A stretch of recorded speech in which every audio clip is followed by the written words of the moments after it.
বিষয়ত কৰিয়াস যশ বা ঐশ্বৰ্য চাৱে প্ৰতিমাত মোহক পূজয়। তিনি প্ৰকাৰ ভক্তিক তিনিও প্ৰকাৰে ইটো ৰাজস ভকতি মাত্ৰ তজুৱাগে কহিলো নিশ্চয়। ৰাজস ভকতি প্ৰথমতে বুজি লওক। ৰাজস ৰজুগুণটো কেনেকুৱা? ৰজুগুণটো কেনেকুৱা? যেতিয়া মানুহৰ সত্বগুণ হৈছে তত্ৰ সত্বম নিৰ্মলত্বাৎ প্ৰকাশকম অনাময়ম সুখ সংগেন বদনাতি জ্ঞান সংগেন চানঘ। ৪ৰ্থ অধ্যায় ৬ নম্বৰ শ্লোকত কৈছে সাত্বিক গুণটো নিৰ্মল প্ৰকাশময়, ই সুখৰ লগত আৰু জ্ঞানৰ লগত আত্মাক বান্ধে। ৰজুগুণটো ই তৃষ্ণা বঢ়ায়।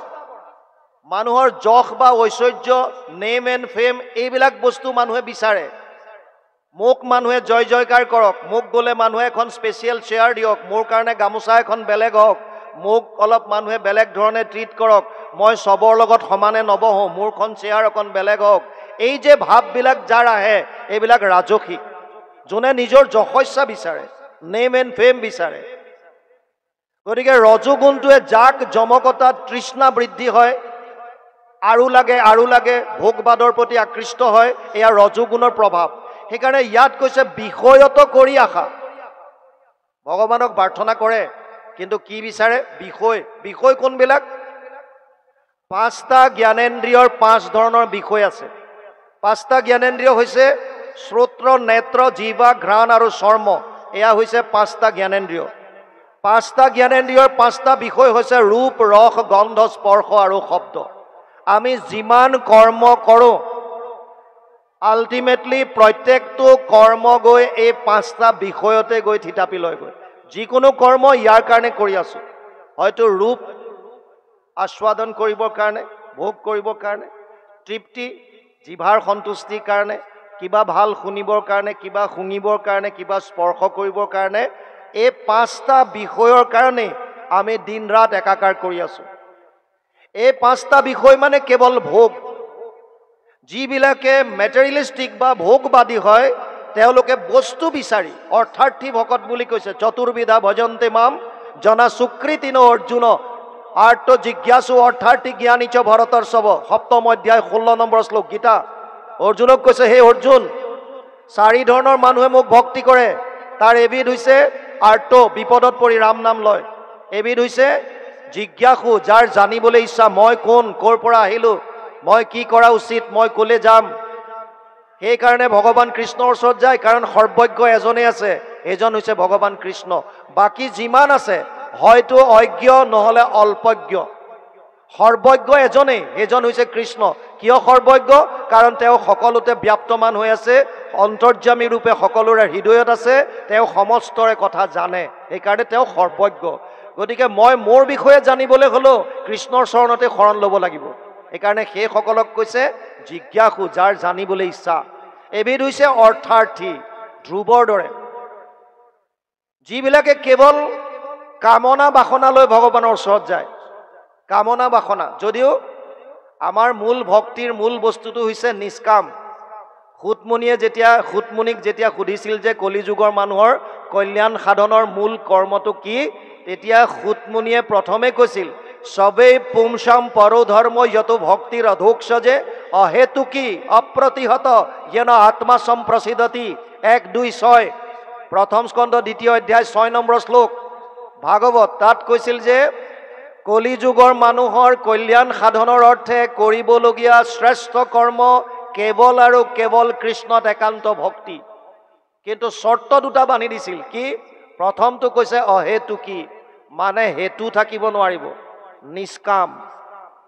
আৰু দ্বিতীয়টো অপ্ৰতিহত, মানে নিৰন্তৰ, কোনো ব্ৰেক নোহোৱা, মাজত কোনো ধৰণৰ অন্তৰবিহীন, নিৰন্তৰ। সেইকাৰণে অধ্যায়ৰ শেষত আমি গাওঁ, নিৰন্তৰে ডাকি বোলা হৰি হৰি, নিৰন্তৰে ডাকি বোলা ৰাম ৰাম।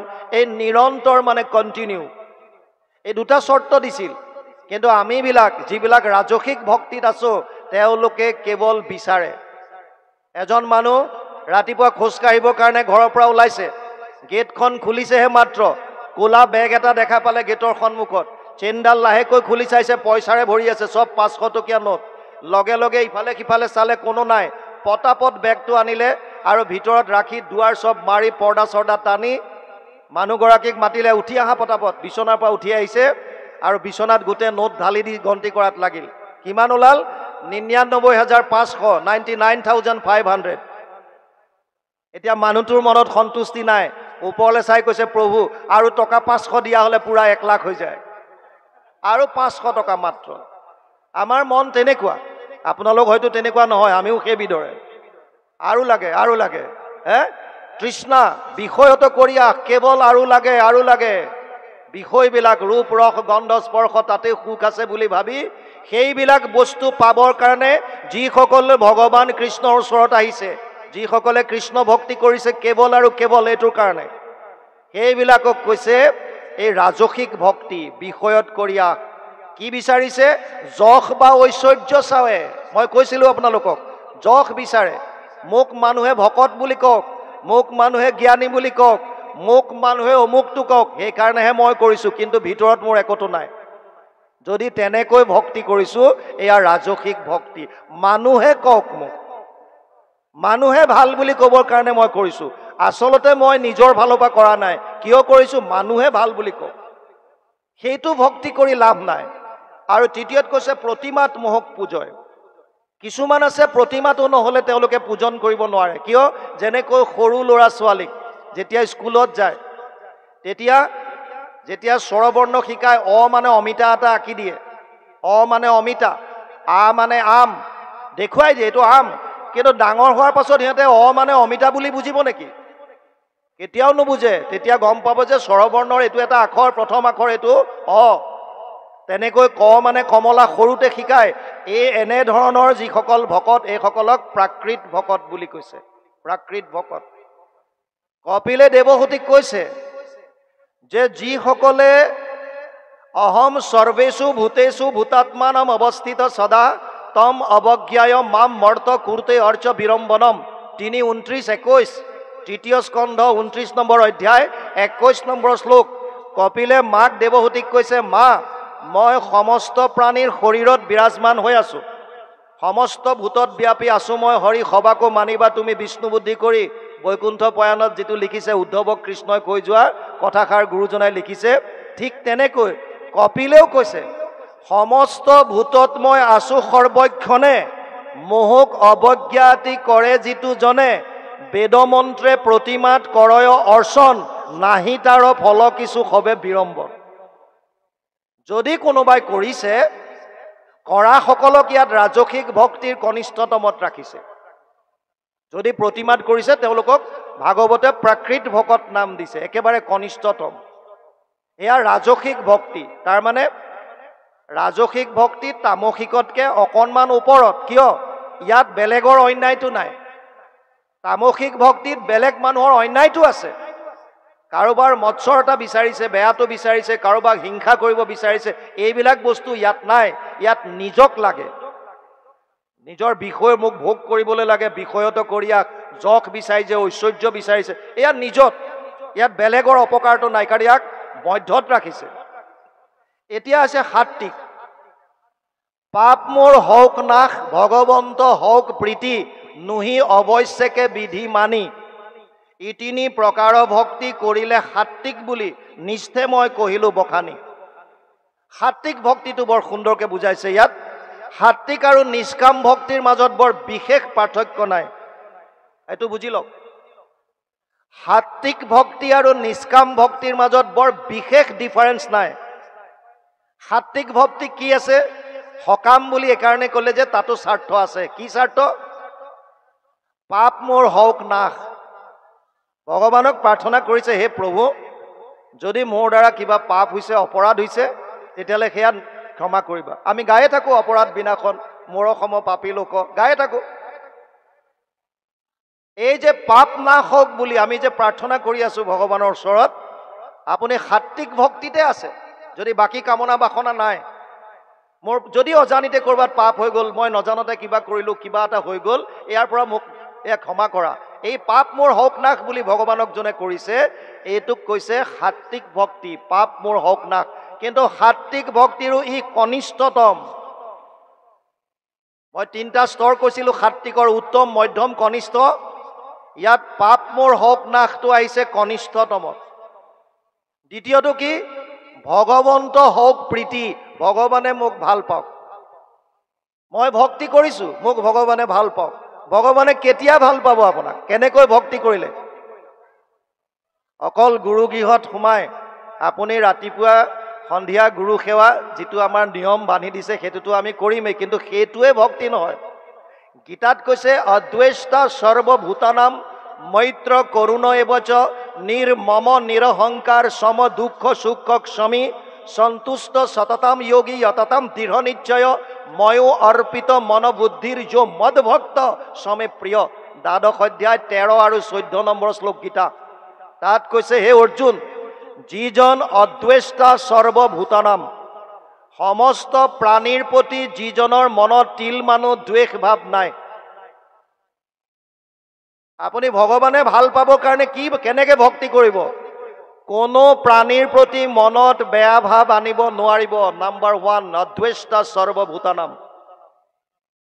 মাজতে 3টা বগীত ভেকুলী সাপ্লাই দিছিল চাইনালে 2টা বগী পুৰা একদম ফুল বন্ধ এটা খোলা আগতে য'ত কয়লা চয়লা পঠায় কাঠৰ লক্সবিলাক পঠায় যে ওপেন বগী থাকে নহয় এই গুডছ ট্ৰেইনবিলাকত মালগাড়ীবিলাকত তেনেকুৱা এটাত ভেকুলী এটা পুৰা এটা বগী ফুল কৰি পঠিয়াইছে আৰু 2টা পুৰা বন্ধ কেইটামান ষ্টেচন যোৱাৰ পাছত ৰেলৱে ইনস্পেক্টৰ এজনে চালে আৰু চেক কৰি পালে যে 2টা বাৰু বন্ধ বগীত পঠিয়াইছে ঠিক আছে ইয়াতো চাইনা গুচি যাব কিন্তু এই যে খোলা বগীত যে পঠালে ইয়াৰ ভেকুলীবিলাক দেখোন সব জপিয়াই জপিয়াই ওলাই সব গুচি যাব এটাও চাইনা নাপায় এইকাৰণে লগে লগে ফোন কৰিলে আপোনালোক ইমান কেয়াৰলেছ এনেকৈ কিয় পঠাইছে আৰু উত্তৰ আহিল যে চিন্তা কৰিবলগীয়া একো নাই বোলে কিয় এয়া যিখিনি ভেকুলী আমি ওপেন বগীত পঠাইছোঁ এয়া সব অসমৰ ভেকুলী এতিয়া ইনস্পেক্টৰজনে সুধিলে অসমৰ ভেকুলীৰ বিশেষত্ব কি কৈছে এটা যদি অকমান ওপৰলৈ উঠিব বিচাৰে 2টাই ভৰিত ধৰি তললৈ আমাৰো একে গতি আপোনাৰ গাঁৱত যদি কোনোবা এগৰাকীয়ে দিহানাম ভালকৈ গাব পাৰিছে কোনোবাই যদি বিহুৱা দল এটা উলিয়াইছে কোনোবাই যদি ফুটবলত ভাল টিম এটা উলিয়াই খেলিবলৈ গৈছে কেনেকৈ পিছফালৰ পৰা তাক টানো কেনেকৈ অপমান কৰোঁ কেনেকৈ তেওঁক দমাই ৰাখিব পাৰোঁ এইবিলাক হৈছে আমাৰ মনৰ ভাৱ আৰু তাৰ পাছতো যদি কওঁ যে আমি ভকত তেতিয়াহ'লে লাভ নাই ভকত হ'বৰ কাৰণে আপোনাৰ আচৰণত শুদ্ধতা লাগিব নাম্বাৰ 1 আপুনি যিমান বাহ্যিক ক্ৰিয়া নকৰক কিয় মনত যদি শুদ্ধতা নাই আপুনি ভকত হ'ব নোৱাৰে চিধা কথা এইটো যোনেই যেনেকৈ নকওক আপুনি কিমান নাম গাব জানিছে কিমান ভাগৱত ক'ব পাৰিছে কিমান কিবা কৰিব পাৰিছে সেইটো পিছৰ কথা সমস্ত প্ৰাণীৰ প্ৰতি যদি মনত অদ্বেষ্টা দ্বেষ ভাৱ যদি আপোনাৰ অন্তৰত যেতিয়ালৈকে নাই তেতিয়াহে আপুনি হ'ব পাৰিব যদি দ্বেষ আছে বেলেগক যদি বেয়া পায় তেতিয়াহ'লে কিহৰ ভকত কেনেকৈ ভকত হ'ব পাৰিব কেনেকৈ হ'ব পাৰিব এইকাৰণে প্ৰথমটো কোৱালিটি ভগৱান কৃষ্ণই অৰ্জুনক কৈছে অদ্বেষ্টা সৰ্বভূতানাম দ্বিতীয় কৈছে মৈত্ৰেয় কৰুণ এবচ মিত্ৰ চাওক মিত্ৰৰ কথাটো এনেকুৱা আপুনি সকলোকে নিজৰ মিত্ৰ বুলি ভাবক তেওঁ আপোনাক কি ভাবিছে এইটো আপুনি বাদ দিয়ক যদি এইটো ভাব আছে আকৌ শুনক আপুনি তেওঁক নিজৰ মিত্ৰ বুলি ভাবি তেওঁৰ হিতাৰ্থে কাম কৰে তেওঁ আপোনাৰ হকে কি কৰিছে নকৰিছে এইটো আপোনাৰ লুকআউট নহয় আপুনি এইটো চিন্তা কৰিব নালাগে সেইজন মিত্ৰ সেইটো ভাব মনত আনিব দিছে মই মোৰ কৰ্তব্যখিনি কৰিম মই সমস্ত প্ৰাণীৰ ভালটো চিন্তা কৰি কৰ্ম কৰিম যদি এই ভাবটো লৈ আপুনি কৰিছে কৰুণ ভাব আছে সকলোৰে প্ৰতি সুহৃদ ভাব আছে তেতিয়াহ'লে আপুনি মৈত্ৰতা আচৰণ কৰিছে অদ্বেষ্টা সৰ্বভূতানাম মৈত্ৰ কৰুণ এবচ নিৰ্মম নিৰহংকাৰ মই আৰু মোৰ বুলি গৰ্ব নকৰা মই নথকা হ'লে এইটো নহয় এই অনুষ্ঠানটো কোনে কৰিলে এই মইটো নথকা আৰু মোৰ তোৰ কিটো আছে মোৰ অমুক অমুক অমুক অমুক মই অমুকত মোৰ অমুক সম্পত্তি মোৰ অমুক এই মোৰবিলাক মই আৰু মোৰ বুলি যোনে গৰ্ব কৰা বাদ দিলে কিয় যি পাইছোঁ ইয়াত পাইছোঁ সকলোখিনি ঈশ্বৰৰ মোৰ নিজৰ বুলি একো এটা নাই যেতিয়া আমি যাম লগত আমি একোটো নিব নোৱাৰোঁ এজন ৰজাৰ 4গৰাকী পত্নী আছিল ডাঙৰজনীৰ নাম হৈছে কায়া দ্বিতীয়জনীৰ নাম হৈছে কাঞ্চন, তৃতীয়জনীৰ নাম হৈছে কামিনী আৰু চতুৰ্থগৰাকী পত্নীৰ নাম আছিল কৰুণা। ৰজাই আটাইতকৈ বেছি ভাল পাইছিল ডাঙৰগৰাকীক, কায়াক। সেইকাৰণে যিমান যুদ্ধ বিগ্ৰহ কৰি ধন সোণ লুটি আনে তাৰ বেছিভাগ তেওঁ ডাঙৰগৰাকী পত্নীক সজাওঁতে পৰাওঁতে খৰচ কৰে। সুন্দৰ সুন্দৰ অলংকাৰ আনি দিয়ে, বস্ত্ৰ আনি দিয়ে, মেকআপৰ বস্তু আনি দিয়ে। আজিকালি যেনেকৈ কি কয় এইটো পাৰ্লাৰত গ'লে 800, 900, 1000, 1200, 1500 কিমান কিমান লৈ লয় সেইবিলাক। গতিকে সেই যিমান সজাওঁতে পৰাওঁতে পইচা লগাইছে ক'ত? কায়াৰ ওপৰত, কায়া। দ্বিতীয়গৰাকী হৈছে কাঞ্চন। কেতিয়াবা কিছুমান অনুষ্ঠানত যাবলগীয়া হ'লে কাঞ্চনক লগত লৈ যায়। কায়াতকৈ অকণমান কম, কিন্তু হ'লেও কাঞ্চনক তেতিয়া নিয়ে যেতিয়া ক'ৰবাত কিবা অনুষ্ঠান প্ৰতিষ্ঠান হয়, তালৈ কাঞ্চনক লৈ যায়। তৃতীয়গৰাকীৰ নাম হৈছে কামিনী। মিতিৰ কুটুমৰ ঘৰত যেতিয়া কেতিয়াবা কিবা উৎসৱ পাতে, সবাহ আদিত যাবলৈ হ'লে তেতিয়া কামিনীগৰাকীকো লগত নিয়ে। কিন্তু অতি দুৰ্ভাগ্যৰ কথা, যিগৰাকী চতুৰ্থ পত্নী কৰুণা, ৰজাই এদিনো কৰুণালৈ চকু তুলি নাচায়, মাত এষাৰো দিয়াৰ সময় নাই। কৰুণাক দেখিবই নোৱাৰে, কৰুণাৰ ফালে চাবলৈ সময় নাই। আটাইতকৈ প্ৰেম কায়া, তাৰ পাছত কাঞ্চন, তাৰ পাছত কামিনী, আৰু কৰুণাৰ প্ৰতি সময় নাই। দিন বাগৰিল আৰু সময় আহিল, এদিন মৃত্যুৰ সময় আহি গ'ল। কাৰণ মৃত্যু সকলোৰে আহিবই। জাতস্য হি ধ্ৰুৱ মৃত্যু ধ্ৰুৱ জন্ম মৃতস্য চ তস্মাৎ অপৰিহাৰ্য অৰ্থে নাত্বম সূচিতুম অৰ্হসি। গীতা 2য় অধ্যায় 27 নম্বৰ শ্লোক। অৰ্জুনক কৈছে, হে অৰ্জুন, জন্ম ল'লে মৃত্যু আছে, ইয়াৰ পৰা হাত কোনো সাৰিব নোৱাৰে, এইকাৰণে শোক কৰি লাভ নাই। কিন্তু ৰজাজন যেতিয়া মৃত্যু আহিল তেতিয়া তেওঁ গম পাইছে যে মই আৰু বেছি সময় জীয়াই নাথাকোঁ। যিবিলাকৰ নৰ্মেল মৃত্যু হয়, প্ৰাকৃতিক মৃত্যু যেতিয়া যাক কয়, যদি কোনোবা অকস্মাত দুৰ্ঘটনা নহয় তেতিয়া তেওঁলোকে কিবা এটা অনুমান কৰে যে মই আৰু বেছি সময় জীয়াই নাথাকোঁ। সেইকাৰণে নিজৰ ল'ৰা ছোৱালীক মাতে, পত্নীক মাতে, ক'বলগীয়া কথা বতৰা কয়। কিন্তু আটাইতকৈ ডাঙৰ ঘটনা, মৃত্যুৰ সময়ত বোলে 1000 বিচ্ছুৱে দংশন কৰিলে যিমান বিষ হয়, সিমান বিষ এজন মানুহে অনুভৱ কৰে। সেইকাৰণে মৃত্যুৰ প্ৰাক মুহূৰ্তত প্ৰায়বিলাক মানুহ চেঞ্চলেছ হৈ যায়, ক'ব নোৱাৰা হয়, অচেতন হৈ থাকে। কিয়? এই বিষটোৰ কাৰণে। অতি মাৰাত্মক বিষ হয়।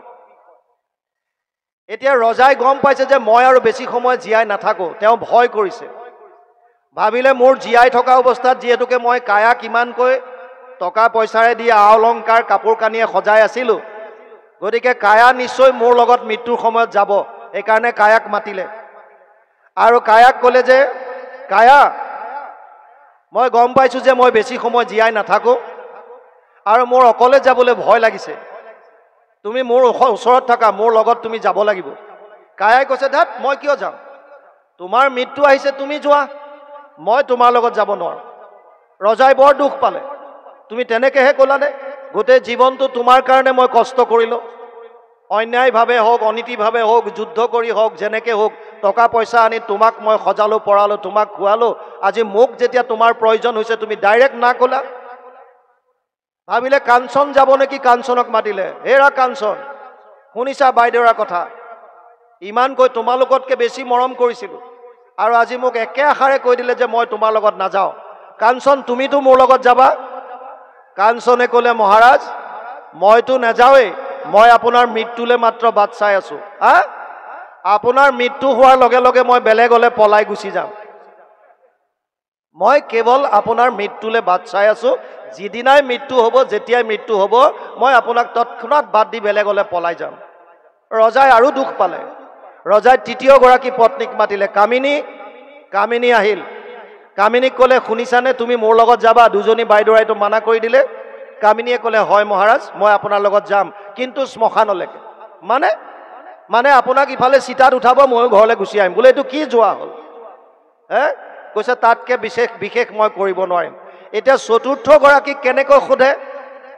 কাৰণ জীয়াই থাকোঁতে কোনোদিন চতুৰ্থগৰাকীক মাত এষাৰ দি নাপালে। চতুৰ্থগৰাকী পত্নী কৰুণা নিজে নিজে আগবাঢ়ি আহিছে আৰু আহি পেলাই মহাৰাজক ক'লে, স্বামী, হে মহাৰাজ, মোক এবাৰ সুধি চোৱা, কিজানি মই তোমাৰ লগত যাবলৈ সাজু হওঁ বা। ৰজাই ক'লে, কেনেকৈ সুধিম?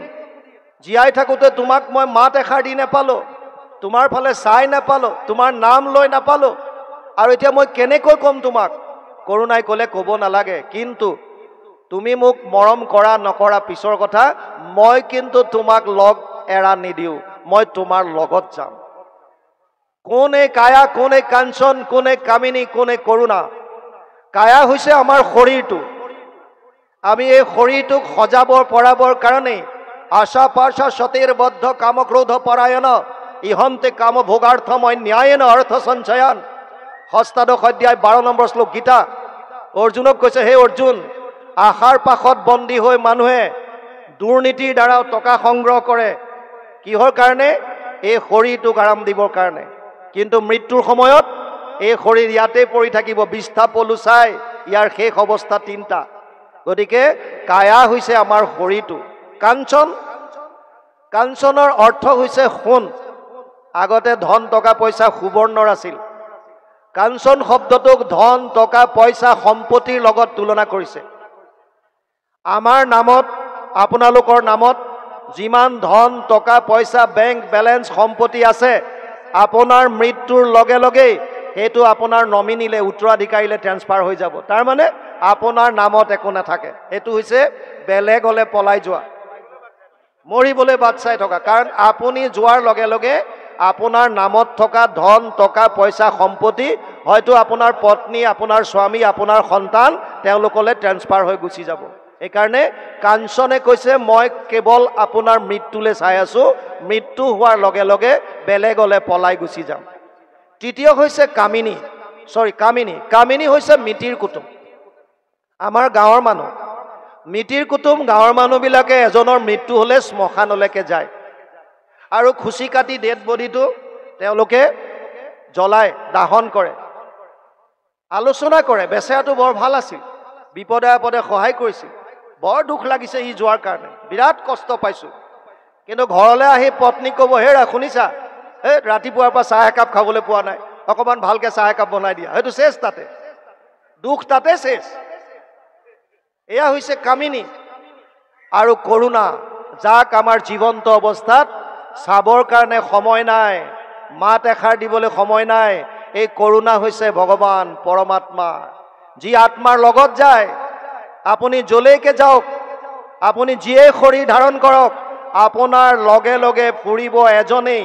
দ্বা সুপৰ্ণা সয়োজা সখায়া সমানম বৃক্ষম পৰিচজৱাজতে তয়োৰণ্যম পিপলাদ স্বাদস্তি স্নানম অন্য অভিষাক্ষিতি। শ্বেত চতুৰ উপনিষদ 4ৰ্থ অধ্যায় 6 নম্বৰ শ্লোক। তাত কৈছে, এক বৃক্ষে দুই পক্ষী ৰূপে দুইকো সম দেখি দুইৰো দুই সখা নিৰন্তৰ। এক বৃক্ষে ফল খায় তবনিতে শুকাই যায়, নাখায় যিটো সুতু গুণে বৰ। সেহি তুমি পৰমাত্মা সংসাৰ বৃক্ষত আছা, কৰ্মফল নকৰা ভোজন। জীৱাত্মাও আছে তাতে, মায়া অহংকাৰ মতে কৰ্মফল ভুঞ্জে সৰ্বক্ষণ। গতিকে যাব আমাৰ লগত কেৱল আৰু কেৱল পৰমাত্মা ভগৱান। যিজন ভগৱানে আপোনাক কোনোদিন নেৰে, সেইজন ভগৱানক দিবলৈ আপোনাৰ মোৰ হাতত সময় নাই। মই বৰ ব্যস্ত আছোঁ, মোৰ সময় নাই, সময় নাই। কিয়? ভগৱানক দিবলৈ সময় নাই। কিন্তু সেইজনেহে আপোনাৰ লগত যাব, সেইজনেহে যাব। সেইকাৰণে ভগৱানৰ প্ৰীতি সাধনৰ কাৰণে গীতাত কৈছে, অদ্বেষ্ট সৰ্বভূতানাম মৈত্ৰ কৰোণায় বচ নিৰ্মম নিৰহংকাৰ। এইবিলাকক অহংকাৰ কৰি লাভ নাই, সময়ত আপোনাক কোনেও লগ নিদিয়ে। সম দুঃখ সুখ ক্ষমী। যিজন মানুহে সুখ আৰু দুখত সম হৈ থাকে, সুখ আহিলেও কোনো কথা নাই, ঈশ্বৰে দিছে একো নাই, দুখ আহিলেও কোনো কথা নাই, ঈশ্বৰে দিছে একো নাই। যদি সেইটো মনোবৃত্তি ল'ব পাৰো, তেতিয়াহ'লে সেইজন ভগৱানৰ প্ৰিয় হয় বুলি কৈছে। আৰু কোনজন? ক্ষমাবান, যোনে ক্ষমা কৰি দিছে। আপুনি যদি কাৰোবাৰ ওচৰত ভুল কৰিছে, নিজে গৈ পেলাই ক্ষমা খোজক। যদি কাৰোবাক ক্ষমা কৰিবলগীয়া আছে, তেতিয়াহ'লে ক্ষমা কৰি দিয়ক। মনত কাৰো প্ৰতি দ্বেষ ভাগ পুহি নাৰাখিব। আৰু কোনজনক ভগৱানে ভাল পায়? সন্তুষ্ট সততাম যোগী যততাম দৃঢ় নিশ্চয়। যিজনে যিটো পোৱা তাতে হৈ বা সন্তোষিত মন, এতেক প্ৰকাৰে তুষ্ট হন্ত নাৰায়ণ। যিটো পাইছে তাতে সন্তুষ্ট থাকে, যিটো পায় তাতে সন্তুষ্ট থকাটো, সেইজনক ভগৱানে ভাল পায়। গতিকে ইয়াত কৈছে, পাপ মোৰ হওক নাশ, সাত্বিক ভক্তিৰ কনিষ্ঠ, ভগৱন্ত হওক প্ৰীতি, মধ্যত আৰু সাত্বিক ভক্তিৰ উত্তমটো কোন নুহি অৱশ্যকে বিধি মানি বিধি মানে কৰিবলগীয়াটো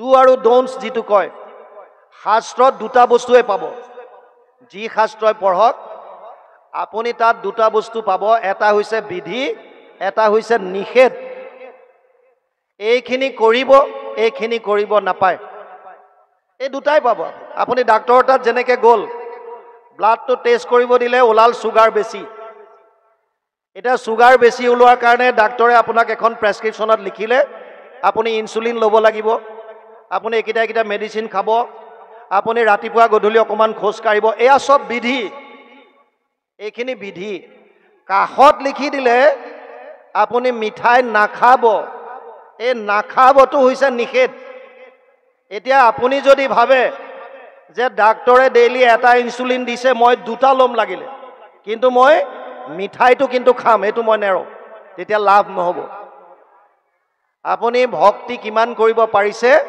জীৱক কিমান প্ৰেম কৰিব পাৰিছে ইয়াতকৈ ডাঙৰ কথা হৈছে আপুনি কাৰোবাৰ অন্যায় কৰিছে নেকি যদি আপুনি কাৰোবাৰ উপকাৰ কৰিব পৰা নাই নালাগে অপকাৰ নকৰিব যদি আপুনি পুণ্য অৰ্জন কৰিব পৰা নাই বাদ দিয়ক পাপ নকৰাকে থাকিবলৈ চাওক যদি এই কথাকেইটা আমি গম পাই লওঁ তেতিয়াও আপুনি বহুতখিনি নিজকে ভগৱানৰ কাষলৈ লৈ যাব পাৰিব ভগৱানে আপোনাক ভাল পাব এইকাৰণে কৈছে সাত্বিক ভক্তিত পাপ মোৰ হওক নাশ ভগৱন্ত হওক প্ৰীতি নুহি অৱশ্যকে বিধি মানি যিসকলে মোৰ কৰ্তব্য বুলি ভাবি ভগৱানক ভক্তি কৰিছে মানুহৰ জন্ম ললো যেতিয়া আমাৰ প্ৰধান কৰ্তব্য কি মানুহৰ জন্ম সফল কৰাৰ প্ৰধান উপায় কি মহাপুৰুষ মাধৱদেৱে শৰণ বস্তুত কি লিখিছে হৰিৰ চৰণে শৰণ লৈলো এ হৰি নাৰায়ণ মানৱী জনম সফল কৰিলো এ হৰি নাৰায়ণ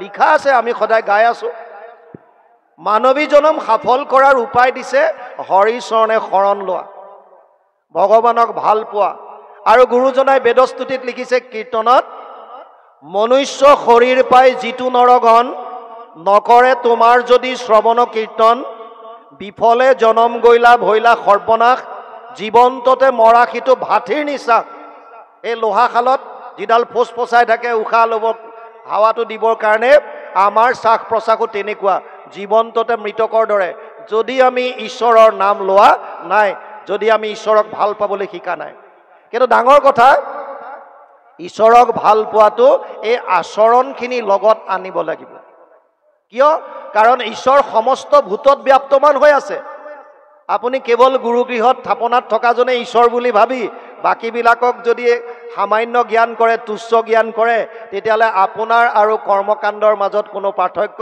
নাই আমাৰ ধৰ্মৰ মূল বস্তুটোৱে হৈছে সমস্ত ভূতত ব্যাপী আছো মই হৰি সবাকো মানিবা তুমি বিষ্ণু বুদ্ধি কৰি আৰু কপিলেও মাকক সেইটোৱে কৈছে অহম সৰ্বেষু ভূতেষু ভূতাত্মানম অৱস্থিত সদা তম অৱজ্ঞায় মাম মৰ্ত কুৰুতে অৰ্চ বিৰম্বনম মই সমস্ত প্ৰাণীৰ শৰীৰত বিৰাজমান হৈ আছো মোক বাদ দি যদি কেৱল প্ৰতিমাত যদি কোনোবাই সেৱা কৰি আছে তেতিয়া এইটো কেৱল বিৰম্বনৰ কথা এতিয়া এনেকৈ ইয়াত কৈছে প্ৰতিমা পূজন আৰু ভেদভাৱ দৰিখন তিনিটো সমানাক কয় উত্তম মধ্যম ক্ৰমে তামসাদি ভক্তি মাজে তিনি মতে ভেদ হয় তাৰমানে ভক্তি যোগৰ কথাটো পুনৰ কৈ দিছো ভক্তি প্ৰথমতে দুবিধ নিষ্কাম ভক্তি